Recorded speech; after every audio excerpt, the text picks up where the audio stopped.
2023, a federal courtroom.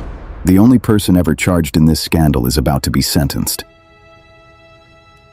Behind her, 3.5 million fake accounts.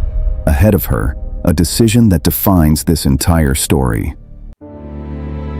This is the story of how that number happened, and what accountability actually looked like.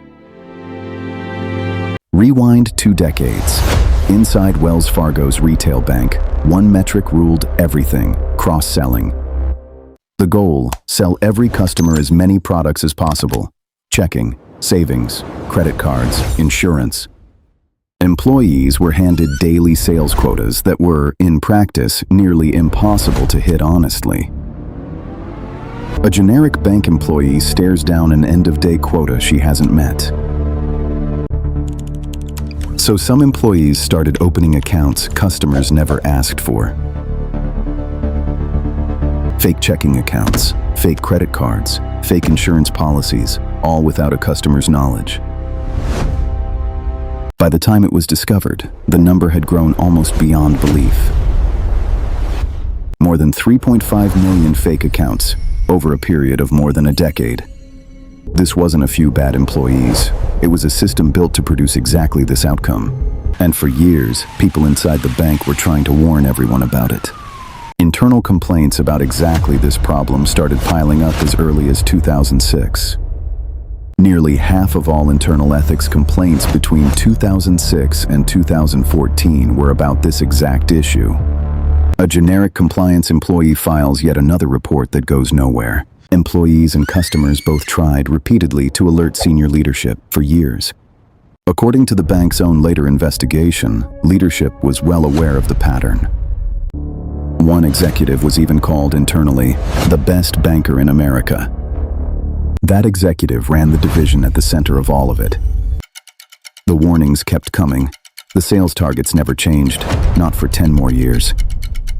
September 2016, the story finally breaks, publicly and all at once. Regulators find over 1.5 million fake bank accounts and 500,000 unauthorized credit cards. Wells Fargo agrees to pay $185 million, the largest such penalty at the time. A generic regulator reviews the settlement documents late into the night. The public is stunned, but even this number is only a fraction of what's really happened. Within days, the bank's CEO is called to testify before Congress. The hearing is brutal, bipartisan, and furious. A generic executive figure is sworn in before the committee. Senators from both parties accuse the bank of building a culture of fraud.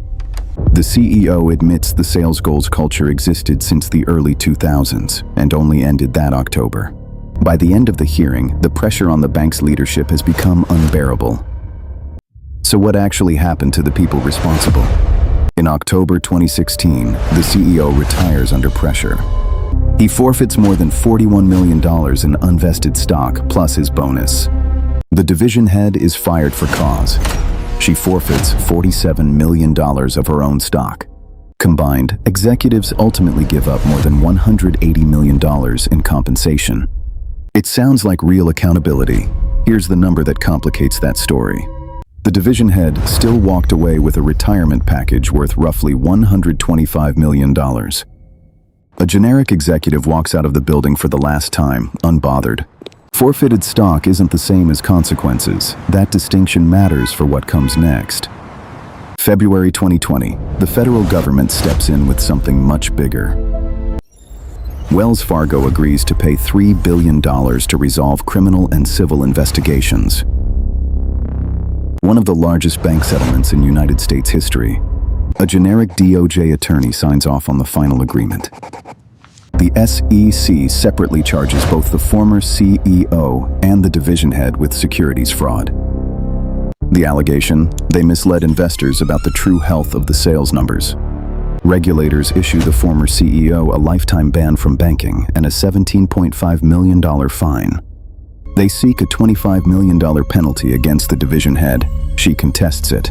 By every financial measure, this looks like the end of the story. It isn't. 2023. This is the part almost nobody remembers.